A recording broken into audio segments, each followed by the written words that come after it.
Hello everyone, today I'm going to show you how to enable MAC address filtering to control device access.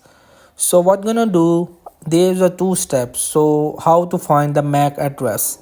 So we will move in the iPhone settings, and right over here you will just move in the journal, and you will be just moving the phone about. So if you just scroll down, so here is the Wi-Fi address. So basically this is the MAC address. So it will be just six like numbers, and each number have two digits, you will see. So you will just have to copy it. So the second method is that you will just move back, and you will just check your Wi-Fi, and you will just tap on this information button.